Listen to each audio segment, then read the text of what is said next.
예수님께서 하나님의 명을 쫓아서 우리 인생들을 죄에서 구원하시기 위해서 이 땅에 오셨고, 지난 한 주 동안의 고난주일에는 예수님의 극한 고난을 생생하게 묵상하면서 우리가 그렇게 보냈고, 이제 오늘 이른 새벽에 예수님께서 부활하셨습니다.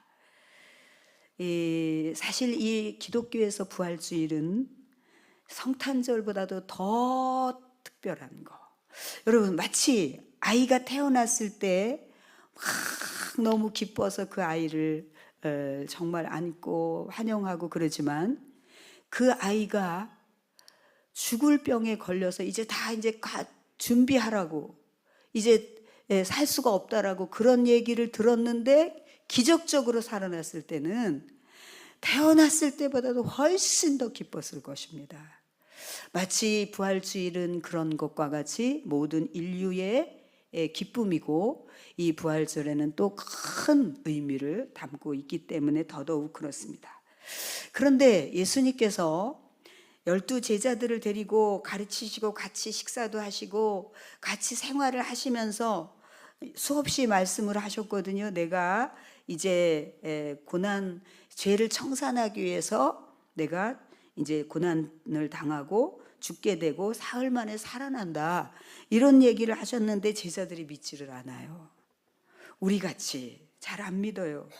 그래서 예수님이 돌아가신 이후에도 이제 가서 제자들이, 여인들이 가서 시체에다가 향을 놔줘야 되겠다 하고서는 우리 이제 향을 준비해 가지고 가는 거예요. 가는데, 그런데 그 단단하게 그 굳게 닫혀 있는 돌문을 누가 열어주지? 열어줘야 예수님 시체에다가 그 향료를 넣을 텐데, 그런 얘기를 해요. 살아나셨으면 그게 필요가 없는데 예수님이 그런 말씀을 하셨어도 이제 이 제자들에게는 그게 다가오지 않는 거예요. 그리고 이제 예수님께서 부활하신 후에 첫 번째 찾아간 여인이 있어요. 그 여인이 누구냐면은, 귀신이 들렸는데 굉장히 센 귀신이 들려가지고 집에서 잠을 못 자고 무덤에서 막 잠을 자면서 소리 지르고 막 이러니까 사람들이 너무 무서워하는 거예요. 무서워서 막 도망가고, 그때 예수님께서 귀신을 쫓아내면서 이분이 정말 아름다운 여인이 됐죠. 그래가지고 그렇게 되면서 이 인생이 완전히 달라진 거예요. 근데 그 여인을 찾아가죠, 예수님께서. 그 사람들에게 저 귀신 들렸잖아 막 그랬던, 그렇게 초라한 사람 같지만 예수님은 그 여인을 찾아가셔서 내가 이렇게 살아났다는 그 위로를 주시는 거예요. 그리고 이제 사람들에게 또 이제 이 마리아가 예수님이 살아나셨어, 나에게도 나타나셨어, 나에게도 찾아오셨더라고, 이런 얘기를 하는데도 제자들이 안 믿어요. 무슨 소리를 하는 거야 지금? 제자들이 안 믿어요. 왜냐하면 우리는 우리가 경험한 것만 믿게 돼 있습니다, 여러분. 우리가 경험하지 않은 것은 잘 안 믿어요.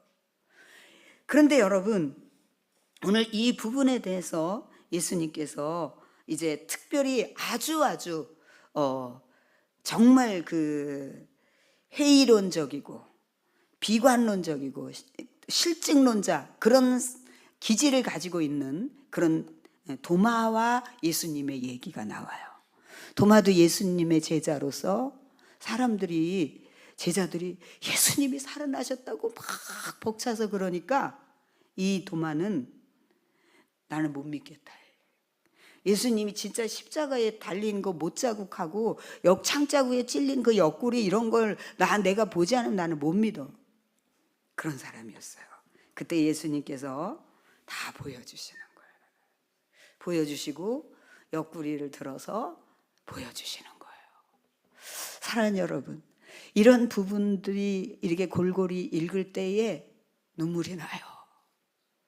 우리에게 있어서 우리의 부족함 그 수준으로 내려가셔서, 마치 어린아이가 아무것도 몰라서 땡깡 부리고 막 이렇게 하는 건 그 아이의 수준에 내려가서 그를 키워가면서 오는 부모와 같이 예수님은 우리의 모든 인생의 그 수준, 다양한 기질, 다양한 가치관을 갖고 모순된 줄도 모르고 막 함부로 말하고 이러는 사람들 속에서도 그걸 맞추어서 우리를 깨우치시면서 이 생명의 길을 알게 하시려고 하는 그 하나님의 자비, 그 따뜻한 정서, 이것을 느끼기 때문에 이게 너무 감동으로 다가옵니다. 여러분, 도마는 믿음이 없는 사람이지만 굉장히 이 사람은 믿지 않은, 나는 증거가 없이는 내가 못 믿겠다라고 하는 완고성이 있었어요. 여러분, 어떤 사람은 굉장히 단순하게 어떤 얘기를 했을 때 그래? 이렇게 그대로 받아들이는 사람이 있어요. 근데 또 어떤 사람은 난 증거가 안 되면은 안 믿어 라고 하는 그런 마음이 있는데, 그게 사실은 성경에서는 완고성, 고집이 센 거 이렇게 얘기하거든요. 그런 거 하면은 또 어떤 성향이 있었냐면은 증거 없이 안 믿는 것이 당연하다. 내가 증거가 없는데 어떻게 믿냐라고 하는 것은 사실은 교만함이라는 거죠. 그러니까 이 완고성과 교만성을 동시에 가지고 있었던 게 바로 도마입니다, 여러분. 그럼에도 불구하고 여러분, 다른 제자들은 다 똑같이 예수님하고 다니며 살며 먹고 자고 말씀도 들었고 이랬던 사람들이 예수님이 나타나니까 막 사실이었군요. 그 전에는 안 믿었다가 실제, 그리고 누가 나타났다고 하니까 또 그렇게 하는데, 이 도마는 조금 더 한 수 깊게 좀 의심이 많았던 그런 사람이었어요. 그렇지만 이제 예수님께서는 그 수준에 맞춰서 도마에게 믿음이 생기도록 증거를 보여주시고, 그러면서 얘기를 하세요. 믿음이 없는 자가 되지 말고 믿음이 있는 자가 되라, 그렇게 말씀을 하세요. 여러분, 이 예수님을, 부활의 예수님을 만난 이 도마가 나중에는 어떻게 됐냐면은 인도에서 대사도가 되어가지고요, 부활의 예수님을 만난 다음에 인도에서 대사도가 되어가지고 이제 순교를 하게 돼요. 순교자로 삶을 살게 돼요. 그러면서 확실하게 예수님을 만나는 것입니다, 여러분. 이게 바로 우리 예수님께서 우리를, 여러분들에게 주시고자 하는 부활의 큰 능력인데, 그래서 기독교는 종교가 아닙니다, 여러분. 기독교는 추상적으로 이렇게 마음이 허약한 사람들이 의지하는 신념이라든지 그런 종교가 아니라, 기독교는 그분은 우리 아버지고 우리는 그분의 자녀라고 하는 확실한 관계 속에 있다는 것을 여러분들이 처음부터 다시 시작해야지 돼요. 기독교는 종교가 아니라 하나님이 우리 아버지시고 우리는 그분의 자녀구나, 그것으로부터 여러분이 시작을 하면 되겠습니다. 여러분, 부활을 확신한 사람들에게 있어서는 놀라운 변화가 일어납니다. 이 부활을 확고히 체험한 사람들에게서 놀라운 변화가 일어나요. 이 고린도전서 15장에 보면 어떤 말씀이 있냐면은, 무슨 말씀이냐면 사람들이 이렇게 얘기한대요. 죽은 사람이 어떻게 다시 살아나며 어떤 몸을 갖게 됩니까? 하고 묻는 사람이 있을지 모르지만 그것은 어리석은 질문이다. 여러분이 뿌리는 씨가 죽지 않으면 살아나지 못하고, 여러분이 뿌리는 것은 형체를 갖춘 식물이 아니라 밀이나 그 밖에 다른 씨앗입니다. 그러나 하나님이 자기가 원하시는 대로 그 씨앗 하나하나의 본래의 형체를 주십니다. 육체라고 해서 다 같은 것이 아니라 사람의 육체와 짐승의 육체와 새의 육체와 물고기의 육체가 각각 다릅니다. 하늘의 형체도 있고 땅의 형체도 있으나 그 영광이 다르며 해와 달과 별의 영광이 다르고 별과 별의 영광도 다릅니다. 죽은 사람의 부활도 이와 같습니다. 몸은 묻히면 썩지만 썩지 않을 것으로 다시 살아납니다. 천한 몸으로 묻히지만 영광스러운 몸으로 다시 살아나며 약한 몸으로 묻히지만 강한 몸으로 다시 삽니다. 육체의 몸으로 묻히지만 영의 몸으로 다시 살아납니다. 육체의 몸이 있으면 영의 몸도 있는 것입니다. 여러분, 저는 이 고개를 갸우뚱거리면서 어떻게 부활이 가능한가라고 했다가 이 말씀을 읽고 그냥 팍 풀려버렸습니다. 여러분, 우리 지금 여기 여러분들이 이따가 식사를 하러 이렇게 뜰로 나가시다 보면 여기 나무 하나가 있어요. 나무가 있는데 걔 이름이 향단입니다, 여러분. 향단이라고 적습니다. 그런데 이 향단이는 무슨 뜻이냐면 주님을 향하여 쳐다보는 단풍나무다, 이렇게 해서 이제 향단이라고 적거든요. 근데 이 향단이가 겨울이 되면은 완전히 장작 나무같이 다 말라서 아무 바짝 마른 나무같이 돼 있어요. 그런데 봄이 되면은 어느 속에서 파릇파릇한 게 새싹이 막 일어나면서 저렇게 지금 일어나고 있어요. 그래서 제가 이 향단이를 붙들고, 향단아 힘내, 더 빨리빨리 파랗게 일어나, 제가 막 이쁘다고 안아주기도 하고 그럽니다. 여러분이 씨앗을 뿌렸을 때, 오늘 이 말씀의 이해는 그거예요. 씨앗을 뿌렸을 때 그 씨앗이 땅속에 들어가서 썩어 없어져. 썩어 없어져요. 그런데 어떻게 거기서 새싹이 일어납니까, 여러분? 그 새싹이 일어나가지고 열매를 맺고 오이도 자두도 또 참외도 그렇게 달리게 하잖아요. 그 씨앗이 썩어 없어지면서 새로운 생명 존재가 일어나지 않습니까? 그것을 성경이 설명하는 거예요. 그래서 너희들이 부활이 없다고 하는 것은 어리석은 질문이다. 응? 여러분이 아니 나는 봐야지 돼. 여러분이 보지 않고도 확고하게 믿는 거 많이 있어요. 여러분이 보지 않고도 확고하게 믿는 게 많이 있어요. 대표적으로 바람과 공기예요. 여러분, 이 공기가 있기 때문에 여러분들이 숨을 쉴 수 있다는 건 누구도 부인하지 않아요. 근데 보이지 않아요. 여러분, 바람이 있다는 건 누구도 본 사람이 없어요. 바람을 본 사람이 어디 있어요? 그런데 바람이 있다는 걸 다 알아요. 왜 그렇죠? 현상을 보고. 저기에 지금 나뭇가지가 흔들리네. 바람이 불고 있네. 현상을 보고 우리 눈에 보이지 않은 것도 우리가 그대로 믿고 누구도 의심하지 않아요. 여러분, 부활을 체험한 사람들, 부활을 경험한 사람들의 현상은 너무나 많이 있습니다, 여러분. 이 세상 가운데 너무나 많은 변화가 있습니다, 여러분. 그들에게 특징적으로 나타나는 것은 놀라운 변화입니다. 놀라운 변화예요. 그래서 그들은 죽음에서도 자유해요.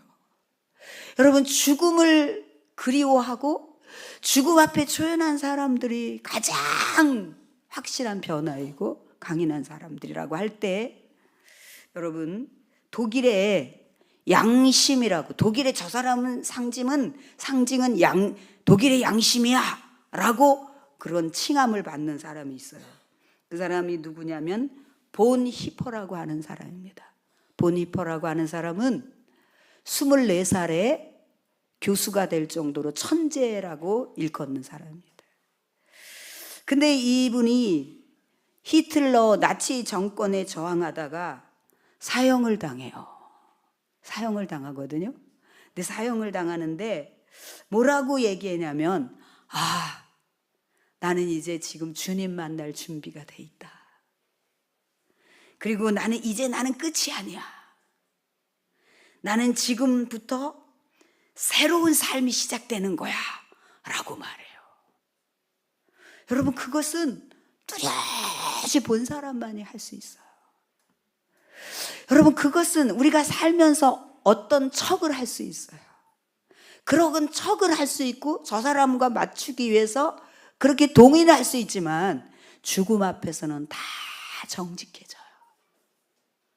저는 13년 동안 종합병원에서 환자들을 케어하면서 가장 많이 본 것이 임종 환자들이에요. 임종 환자들은 가장 정직해요. 죽음 앞에 있을 때 가장 정직해요. 그 본성이 다 그대로 드러나요.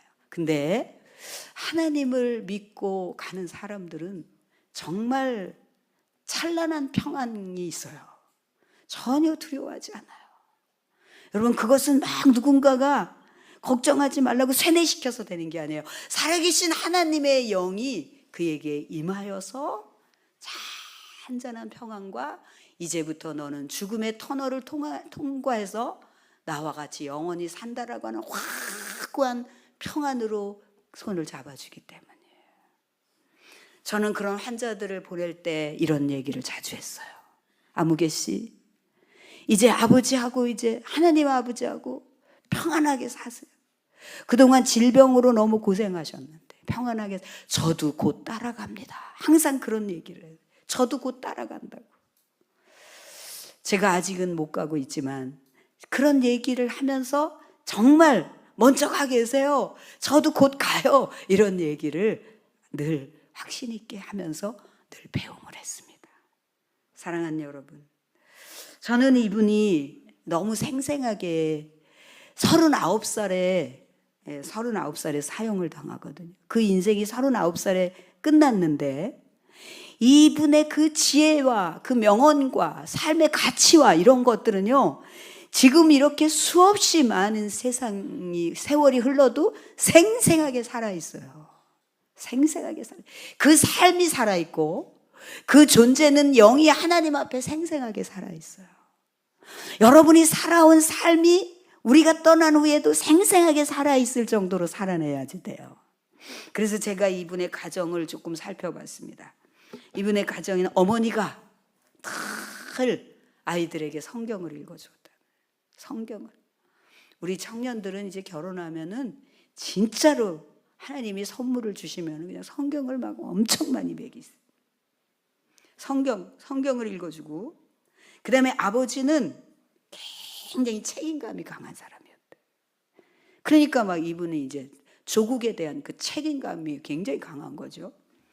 그 다음에 할머니는 굉장히 정의가 뛰어나고 강직했는데 이 모든 거 할머니도 닮고 어머니도 닮고 아버지도 닮은 거죠. 근데 이 할머니의 얘기가 너무 놀라워요. 근데 이제 어떤 얘기가 있냐면은 할머니가 이제 이 나치 정권이 유대인들을 굉장히 탄압하잖아요. 그러니까 막 뭐든지 다 유대인들을 탄압하는데 어느 날 이제 유대인들이 운영하는 그 상점, 마트에다가 유대인들의 이곳에서 물건을 사지 말라고 하는 이제 그런 표시를 해놓기도 하고, 또 그때에 여기에서 사람들을 돌격대라고 하는 그 경찰 같은 사람들을 딱 세워놓고, 그래도 자꾸 유대인들을 가서 마트에 가 사니까 딱 세워놓고 감시를 하는 거예요. 못 들어가게, 마트에 못 들어가게. 그때 이 91세 할머니 율리 본 해퍼인데, 율리 본 해퍼는 91세 할머니가 딱 이 마트로 가요.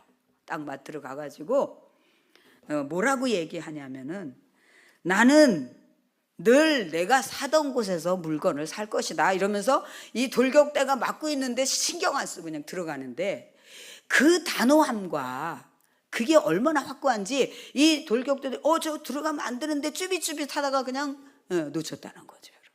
그 정도로 확고한 바른 정신, 이게 옳다고 할 때는 그대로 행동에 옮기는 그런 정의로운 사람이었다는 거죠. 사랑하는 여러분, 여러분들이 저도 이제 시간이 되면은 이 본해퍼의 영화도 있다 그러더라고요. 그래서 한번 봐야겠다. 이분의 책도 읽어봐야겠다 제가 그랬는데, 여러분, 이 부활, 예수님께서 이 땅에 사는 동안에 너희들이 마음이 어려울 때 나를 의지해, 그럼 편안해질 거야가 아니라 그 이상 너희는 이 인생이 끝이 아니다. 너희들은 반드시 나와 함께 영원히 살 수 있도록 그 첫 열매가 되신 거예요. 예수님께서 영원히 사는 죽음의 터널을 통과한 부활이라고 하는 첫 열매를 우리에게 주시려고, 그래서 우리에게 있어서 부활은 너무너무 경이로운 것입니다, 여러분. 그런데 이 사실이, 이 도마가 이 사실이 다 안 믿어진 건 아니에요. 믿음도 있었고 불신도 있었어요. 믿음도 있었고 불신도 있었단 말이에요.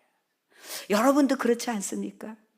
어떤 것은 믿어지는데 어떤 것은 믿음이 안 생기는 거.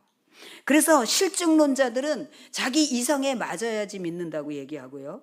또 신비주의자들은 자기 감정에 맞는 것을 보면은 믿는다고 얘기해요. 그런데 베드로전서에는 이런 얘기가 있어요. 1장 8절에 제가 이것을 읽을 때마다 확 눈물이 나요. 너희가 보지 않고 그리스도를 사랑하고 믿고 기뻐하는도다 이래요. 여러분, 저는 예수님을 눈으로 본 적이 없어요. 그렇지만 여러분, 저는 너무나 뚜렷이 예수님을 보고 있고 뚜렷이 그분을 느끼고 있고 그분을 사랑하고 그분으로 인해서 제 삶이 너무나 기쁘고 가치 있고 빛나요. 이건 사실입니다. 그래서 오늘 예수님께서 보지 않고 네가 이렇게 여기 이런 거 보고 옆구리 보고 이런 거 믿는 것도 다 다행이다, 좋다. 그렇지만 보지 않고 믿는 사람이 훨씬 복되다 이렇게 얘기하셨어요. 그래서 오늘 말씀의 제목이 가장 행복한 사람. 여러분, 우리는 예수님을 눈으로 보지 못했잖아요. 성경에서 보고 있잖아요. 근데 이 성경에서 보신 예수님이 우리의 일상에서 정말 기가 막히게 움직이신다니까요. 여러분도 반드시 그렇게 될 수밖에 없어요. 왜냐하면 그분은 살아계신 분이기 때문에. 확실해요. 확실해요. 제가 어제 아침부터 오늘 아침까지 24시간, 12시간인가? 어제 아침부터 오늘까지. 그렇죠. 그동안에 그 어간에 기가 막힌 하나님의 성품을 또 경험했어요. 놀랍고 놀랐어요. 내일 새벽에 제가 나눌 건데요. 여러분, 제 부끄러운 얘기이기도 하지만요. 사랑하는 여러분, 오늘 예수님께서는 여러분들이 우리 천국에 먼저 가신 우리 성도님이 계신데 이분의 얘기가 가끔 생각이 나요. 제가 병원에 계실 때 이분의 임종과 장례식을 다 치른 분인데 이분이 교회를 다니지 않을 때 배너라는 영화를 보고 너무 감명을 받고 그런데 이렇게 사람들이 많은데 우주에 이렇게 사람들이 많은데 나를 어떻게 아실까? 나는 모르실 거야 이런 생각을 했더니 그 교회도 안 다니는 배너를 보고 하나님이 계시는구나 이렇게만 생각을 했던 그분에게 뚜렷이 말씀을 하시더래요. 하나님께서 아니야. 저 지하 감옥에도 창문을 열어놓으면 그 지하에도 햇빛이 든다. 근데 창문을 닫아놓고 커튼을 닫아놓으면 이 온 세상을 비추는 햇빛이 거기는 차단되는 거예요. 뭐 거기만이 그러겠습니까, 여러분? 아무리 좋은 빌딩이라도 다 암막 커튼 해놓고 그러면 빛이 들어가지 않듯이 그 얘기를 하면서 네가 마음을 이렇게 열면 하나님은 누구에게든지 다 너에게 임하신다, 알 수 있다 이렇게 얘기하셨다는 거예요. 깜짝 놀랐어요. 이분은 신앙생활을 교회를 출석하면서 하셨던 분이 아니세요. 어느 날 혼자 배너를 보고 있다가 하나님이 계시구나 이러고 혼자 생각을 하는데 하나님께서 물어본 것도 아니고 그런 생각을 하고 있는데 하나님께서 그런 깨달음을 주셨다는 거예요. 근데 정확한 깨달음이잖아요. 그러니까 이거는 그분이 깨달은 게 아니라 하나님이 말씀하신 거잖아요. 아시겠습니까, 여러분? 그래서 사랑하는 여러분, 그래서 하나님은 살아계신 아버지세요.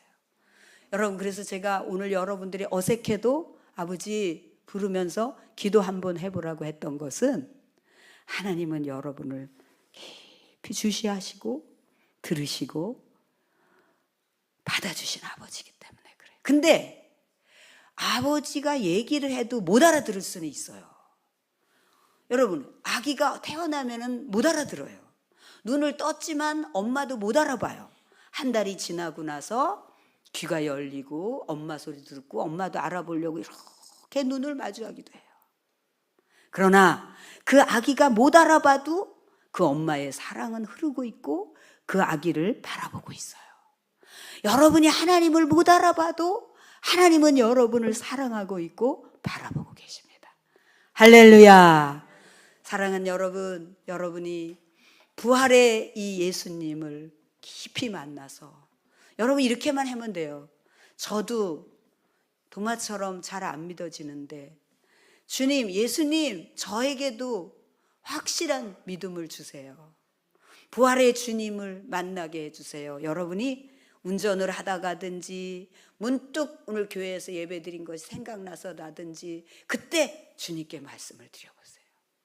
주님은 여러분에게 시선을 떼지 않는 따뜻한 아버지시기 때문에 들으실 것입니다. 여러분 그렇게 되시기를 축복합니다. 이제 우리 대한민국이 어둠이 걷히고 생생한 생명력 있는 대한민국으로 새로워지고 여러분이 또 새싹이 돋듯이 침체됐던 마음, 영혼, 여러분의 감정, 어떤 상황으로 억눌렸던 것이 있다면 다 새롭게 새싹이 일어나듯이 죽은 것 같은 그 나무가 새로 일어나듯이 이 4월에 부활의 이 아침에 여러분들에게도 그런 축복이 일어나기를 간절히 축복합니다.